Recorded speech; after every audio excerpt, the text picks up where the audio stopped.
Sure. All right, and we're live. It's meme time. We're just taking some time to talk about meme ideas and stuff. The NSA is not what we're talking about, but the TPP and is also not what we're talking about. But I also don't really have a clue what we're talking about since it's meme time. It's an excellent start to the show. Well, it's been a while. Okay. It's been over a year since we did our Has it? last broadcast. Yeah, that's what I Okay. noticed when I set this one up. As the last one was July 6th of last year. Okay. So you know, Been gotta over. gotta get up to speed again. Okay. All right. So, do you want me to go first? I guess so, since you're the one that was wanting to start it, wanted to get things going. Okay. All right. So, So I had this idea. It's mainly just an idea that I wanted to, I guess, talk about and get someone else's feedback on, so that I'm not the only one thinking about it, and so I can get, I guess, holes punched in my idea here. But okay, so do you, I guess, just as a, do you think that it's, because I do, but do you think that stuff like video games and simulations could be used in the future if they were made real enough to get people who wanted to do things like rape or kill, to let them act out those desires in a safe environment, like a simulation, so that they wouldn't want to do them in real life? I mean, I think that is like, is that related to that game Manhunt or no?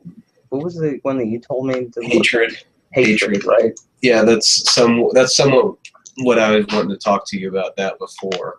Uh-huh. But what do you think about that idea, first of all?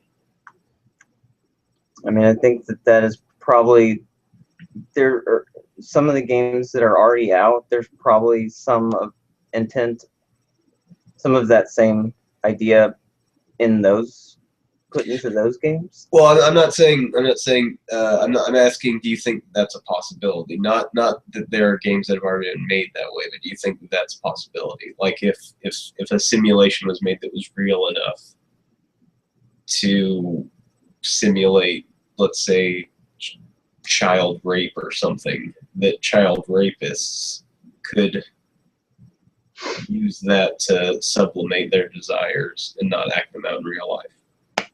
I think that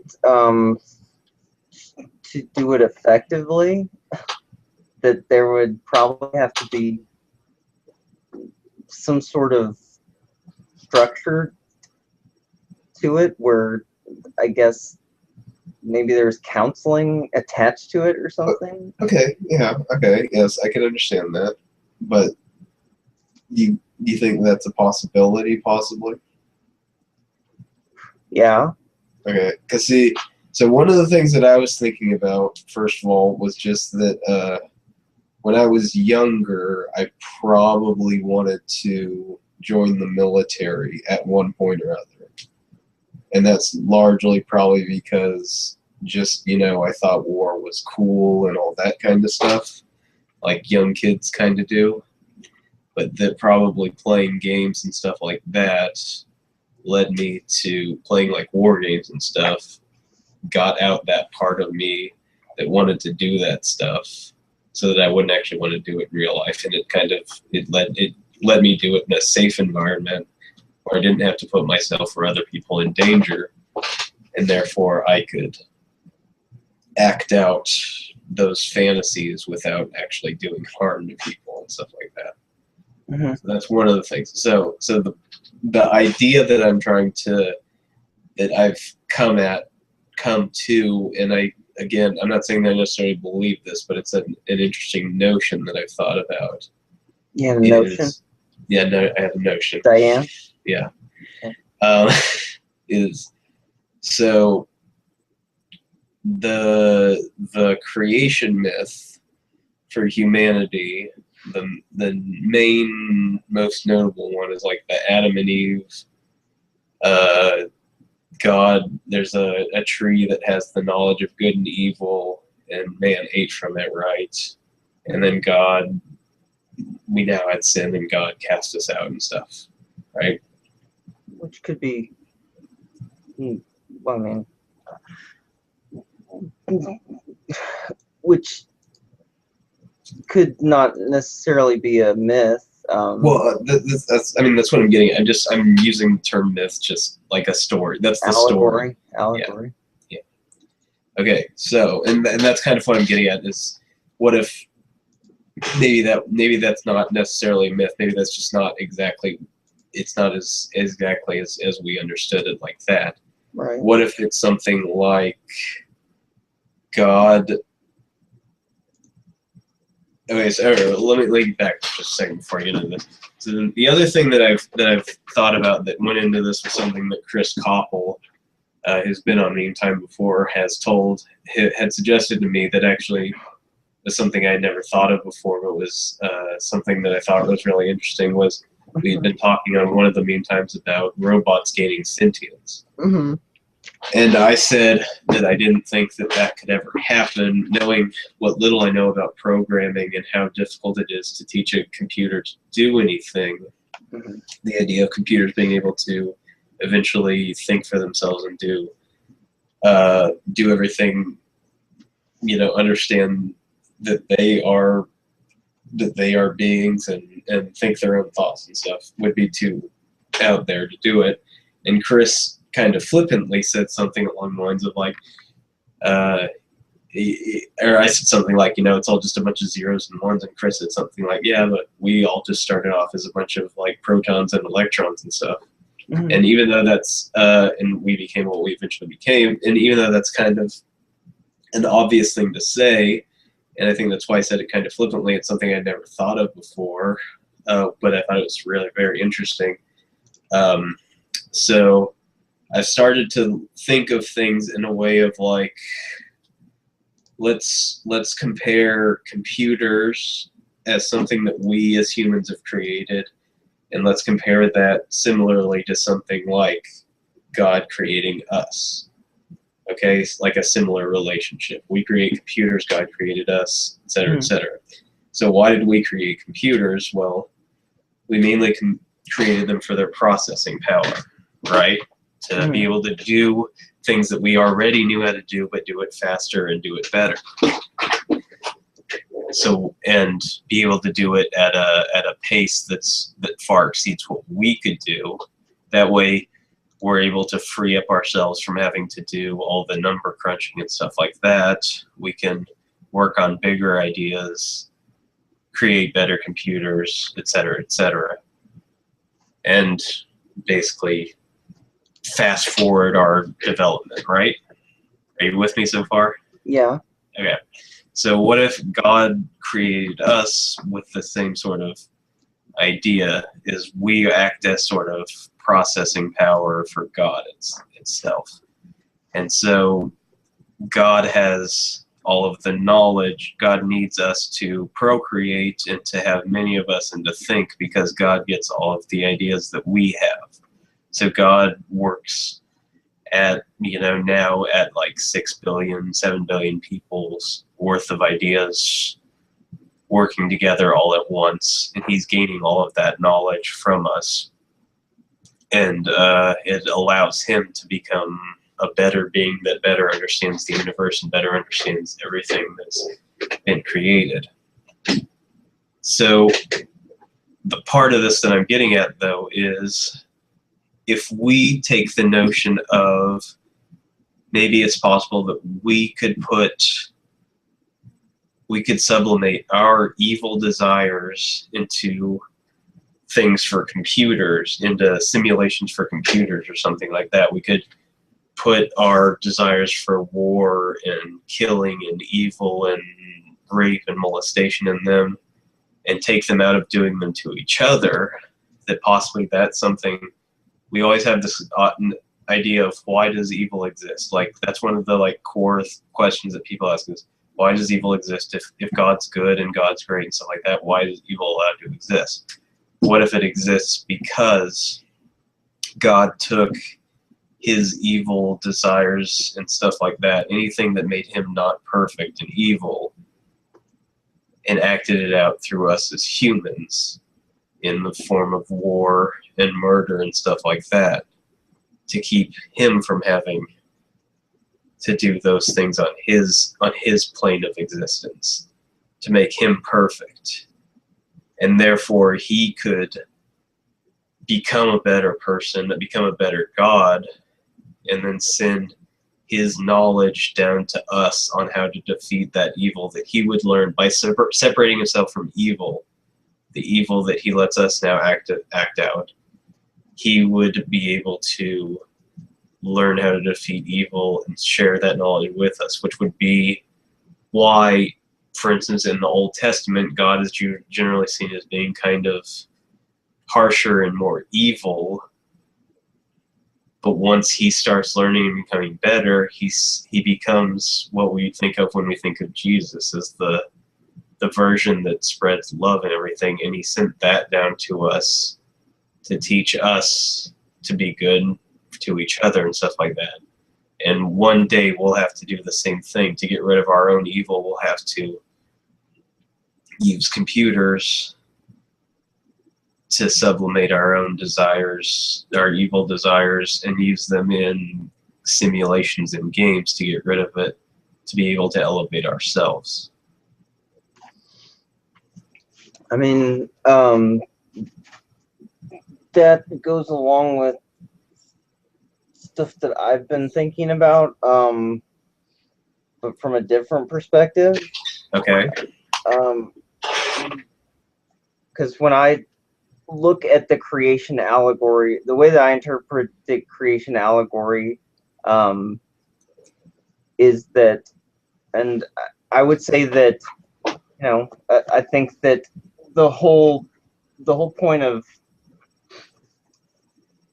having not read the entire Bible, the impression that I get is supposed to be that God is so much bigger than us that, I guess, even thinking along terms, I know that that's something that's addressed frequently, that even thinking along terms of things like time and progressions in, or like improvement or whatever, the way that we experience it may or may not be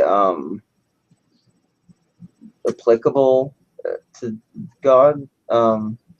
But at the same time, I've also thought that from the development of my own experience, and I guess human evolution, that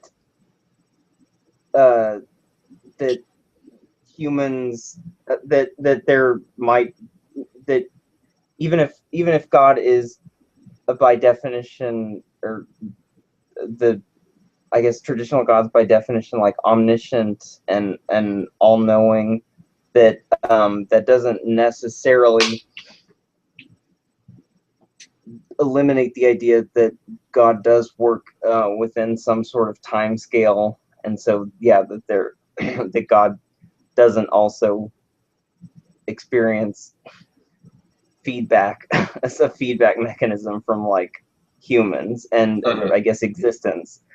And so that so going back to what I was going to say originally, that going back to actual creation allegory, the way that I interpreted it is that God being omnipotent,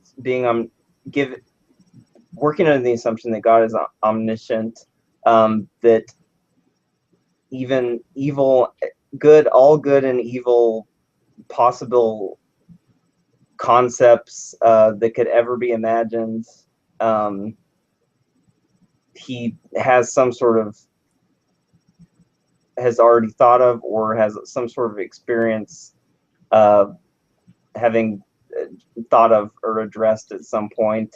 And so I guess in giving us free will, we kind of already saw the possibility that he put those there, having given us, creating us in his image, or giving us enough thought and free will to, I guess, potentially reach any sort of imagine it, any sort of imagination on the level of God, that he put all that into creation, because I guess he could foresee at some point it arising on its own, and so just basically kind of like a parent,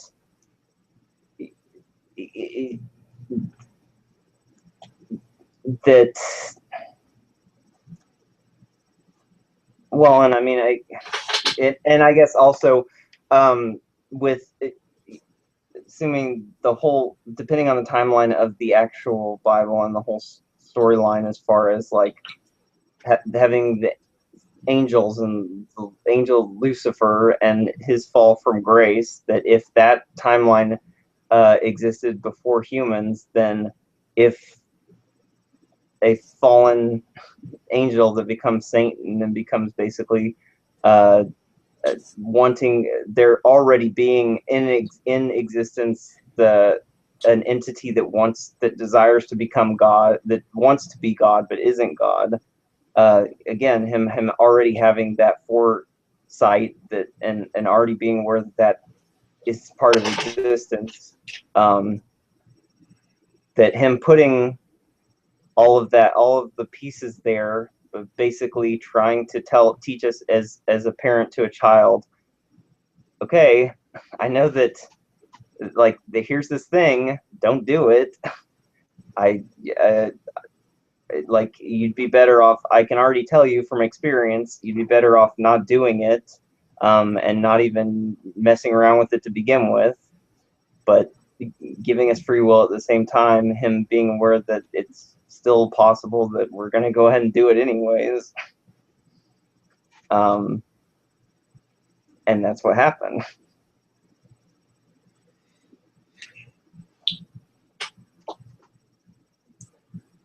Well, okay. But all right. See, okay, so I guess here's the way that I'm looking at it. So first of all, I don't think, let's see, like, we don't necessarily, I wouldn't necessarily say that I believe that God is omniscient or omnipotent or anything like that. I don't know if that's something that I personally believe. And the reason why I bring that up is because I think, I guess what you were just saying in terms of all of that, like, it doesn't make sense that God would knowingly give us the option to have evil, to take evil, knowing that it's bad, and giving us the free will to do it if he didn't want us to. Doesn't make sense. Why would, but based on the way that I interpret, I guess, everything that I've experienced in my existence, and up to and including what I have read of the Bible, like, I think that God created us in his image because he wanted to have other, like, he probably enjoys, just like if you look at, like, if you Enjoys company. Yeah, enjoys children. Uh-huh. enjoys like, why, like, I don't think that even us as humans, when you go into us creating computers, yeah, originally we created computers to help us help us do things easier, but we got to the point where we were basically, we're now, anytime the possibility seemed within grasp, we've decided to try and make artificial intelligence. Like, there are people, if not us as a human species, we just want other things to communicate with. other we want aliens, we want computers that we can communicate, an artificial intelligence. We want to have more things to talk to. No, I get that. But I guess what I was getting at was because I think that, because, and this is one of the reasons why I maybe used the term myth when I was referring to this, is because I think it's important to bear in mind the Bible was written by men, so it's important to not always take everything exactly as it's written, and to realize that something could get lost in translation. What if, rather than, because it sounded like you were saying that you took it kind of literally, like there was this tree of evil and God said, don't eat from it. I know it's no good. Just trust me on this one. Don't eat from it. What if it was more like God said, God was shielding us from evil prior. God was shielding us from evil. God had all the evil to himself of his, whatever part of him was evil and good. He had those two parts warring with each other, and he shielded us from it. And that was that sort of perfect Eve, or Garden of Eden paradise sort of thing. And basically, he said, the only way that I can get better and I can ascend to a higher level is to get rid of this evil. The only way I can do that is to give that to you, mankind. And we basically said, all right, we'll take it. We love you, God, for creating us. If it'll make you better, we'll take it. And that was the act of eating the fruit, was us specifically saying, we'll take your evil, basically, and allowed God to give it to us. And therefore he could, these, like, all the evil and bad that we do to each other is essentially taking it away from God himself, so that God could ascend to a higher plane of perfectness and of love and peace, and could then send down his knowledge through Jesus to the earth to rid ourselves of the evil that he gave to us, that we willingly took, but he gave to us. I mean, again, like, well, I mean, I don't, even though I addressed it in a more literal sense, I don't, yeah, I know that the Bible was written. I know that it doesn't have to be 100% literal. So, I mean, most of what you said and what I said are the same thing up until the point where you start saying that there was that allegory represents us saying that we would take God's evil on so that he could become better. When I've always worked, or I guess when I've actually started trying to understand the Bible just as a starting point, since I already had some frame of reference for that, trying to understand the Bible better. Like you and I were fortunate enough to have parents that were like, we had really awesome parents, and so I don't think that there was any time that I would have ever thought that our parents that they tried to shield us from the bad stuff in the world, and I think that's part of the I think that's like, again, eventually you get exposed to it. If you live long enough, you get exposed to that stuff that is already in existence, regardless of how much a parent tries to shield you from something. I don't ever think there was a point where that I'm cognizant of where our parents were like, well, you gotta take this on so that we don't have to like take on our evil or try to put their evil in us. But I'm not talking about our parents. Yeah, but I don't view God as any different than a parent. When the entire storyline of the Bible, even when God was more, when the Bible describes God as, I guess, a more vindictive or punishing God, that it ever being about him, that it's always him about that, him always loving us unconditionally and wanting the best for us, but sometimes, I guess, feeling like he has to teach us a lesson, a harsher lesson, than it being about like nothing that I've read or experienced leads me to view God as anything other than basically a parent. Okay.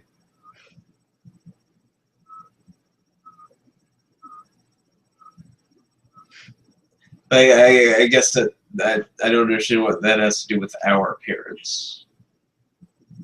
That is, I mean, that's part of my experience. That's part of my in my conscious experience that I'm working from. Is that's the best corollary that I can make. Okay. God is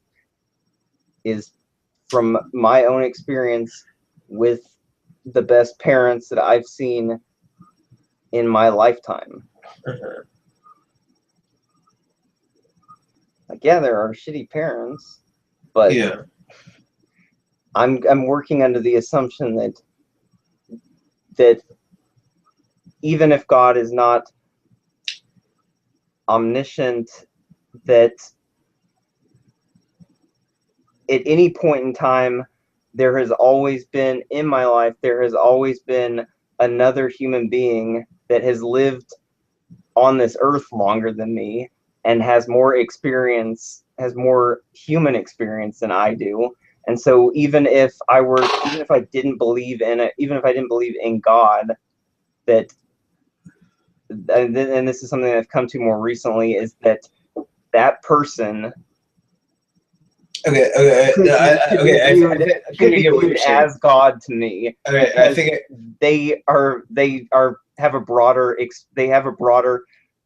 experience with existence than I do. Okay, so all right, so I think I get what you're trying to say. So if I want to put what I'm saying in the same notion of parenting that you're talking about, I wouldn't say that you would look at it like our parents giving us evil or something like that. It would be our parents letting us go out into the world and experience it as adults ourselves, and only giving us from that. Before, we wouldn't have had to have experienced the world as an adult. We would have been shielded from it in the sense that we didn't have to actually pay bills or work jobs or anything like that. But eventually our parents have to retire and move on and do that, and we have to do that stuff, and the best that they can do is pass on their knowledge on how to get through life doing that. That would be the corollary. Yeah, and if it comes to a point where it doesn't seem like the message is getting across, then as much as they don't want us to have to go through it, at some point we're either going to, outside of their realm of control, we're going to experience it as them allowing us to be human beings with free will and not robots that are slaves to our parents. They, at some point, we're either just going to come across it, or they're gonna, the hot stove or whatever, they're gonna see us doing something that they already told us not to do, and they're just like, well, I guess they're just gonna have to learn the lesson the hard way. That was what I've been telling the other people. I guess I hadn't mentioned this to you when we were discussing what we had actually gotten around to discussing before going on to the episode. But that's what I've been mentioning to the other people around me, is that the biggest lesson I learned from my last 2 days of construction work is that I very much appreciate or have a much greater appreciation for the fact that honor thy father and mother is one of the 10 commandments, one of the most important rules in the Bible, because I appreciate, even though I feel like in that sense our dad probably could have we probably wouldn't have hurt if we had gotten some of that experience out of the way ahead of time. The fact that our dad just basically was like, his way of thinking was like, I'm not going to teach y'all how to do construction work because I don't want you to ever become construction workers. It's like, I appreciate his intent, and that he didn't want us to have to actually do more, deal with all the problems that come along with it. Yeah. And he just tried to tell us, just take my word for it. I've lived it.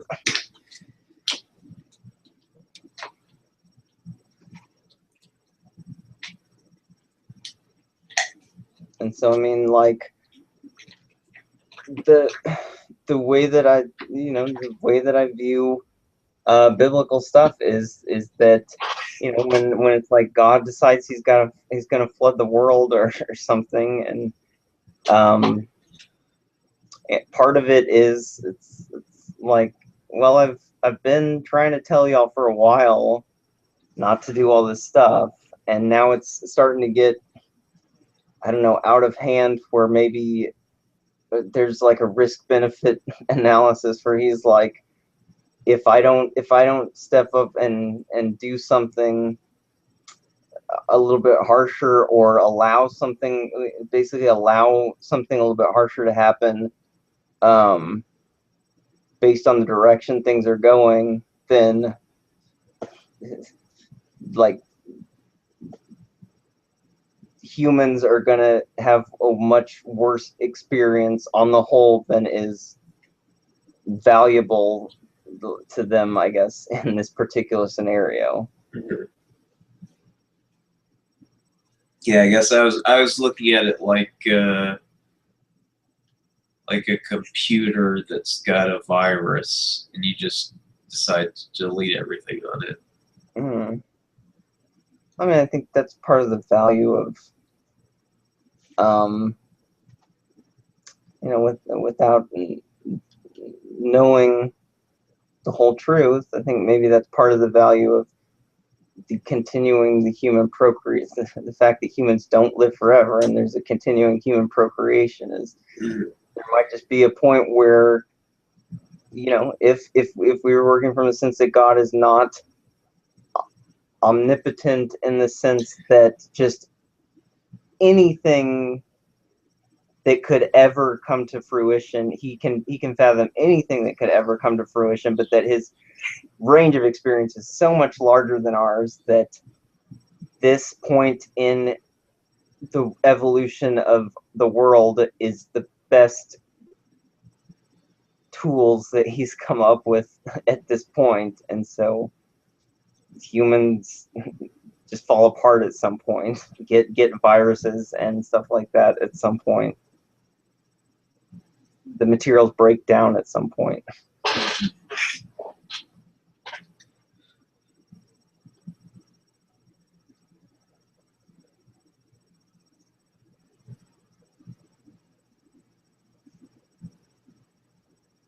mean, going off that topic, Uh, I mean, we don't have to finish that topic, but while there's a lull in the conversation, I guess I'll move on to, I guess what I actually have to talk about, which isn't anything specific other than part of the reason I haven't been as motivated to do meme time, other than the fact that previously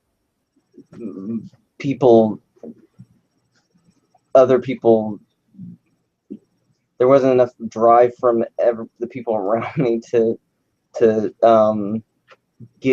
find enough people to stay interested in keeping it going. Is that since I've moved to San Antonio, in trying to develop some sort of social network, I've also been trying to find people who have similar like social activist and ideals for actually doing something constructive to change the world. And so I've been really fortunate, especially more recently, to start meeting a whole bunch of people like that.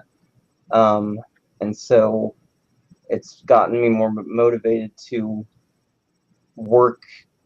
try and work in a more local realm and develop these relationships that I've started making, as opposed to continuing to rant at more global problems on Facebook. which doesn't do that much. Well, I think that it does something, because I have friends who I know that, like, you and Song and some other people block my Facebook posts. Block your posts. Okay, Song says that he blocks my posts. And he told me that another guy did after I said something, even though he liked a lot of what I said for a long time. I said something that he didn't like, and so at that point he decided to block me. You said one thing. I don't block your Facebook posts.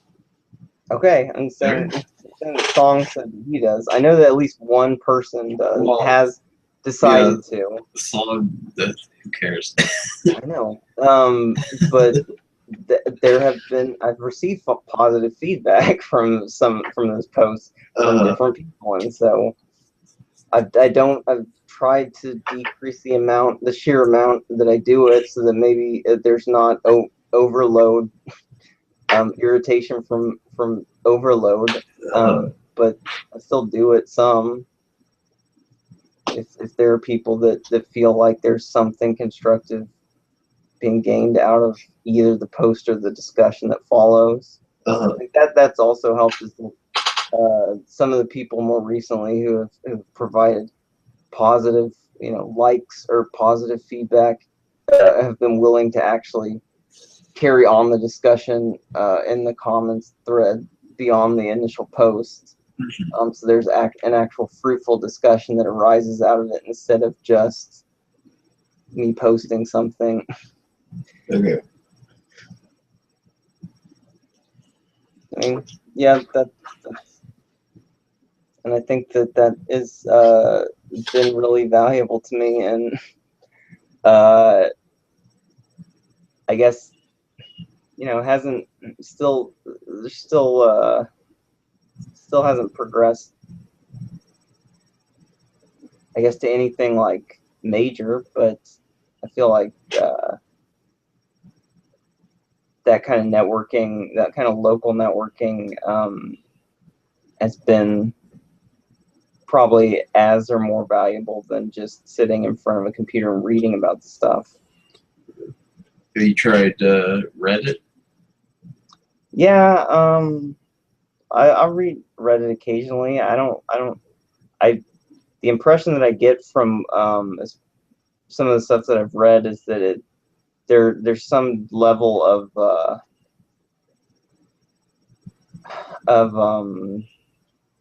censorship going on within Reddit. It's kind of complicated. But I meant more like San Antonio subreddit type thing. No, I haven't tried that. Okay. It's a good idea. That's what I meant. Since you were saying you wanted to find local people, you could try posting stuff on San Antonio subreddit. I'm sure I pretty much guarantee they have one since it's a big enough city.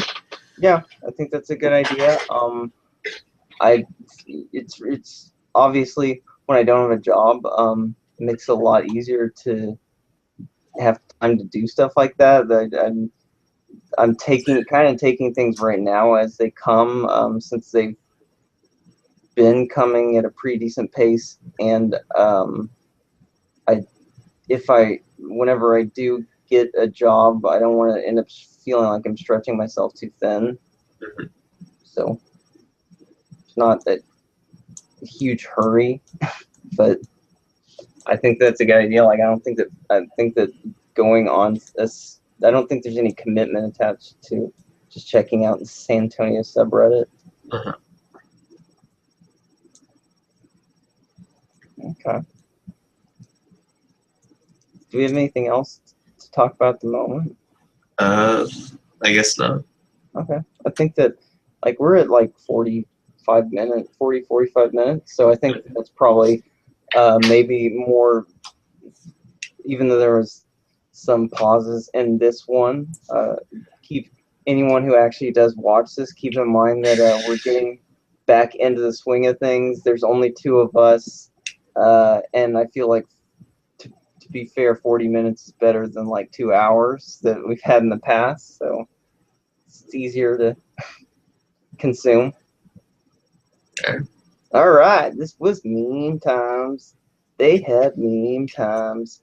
They shared their meme times, but they forgot about the meme times.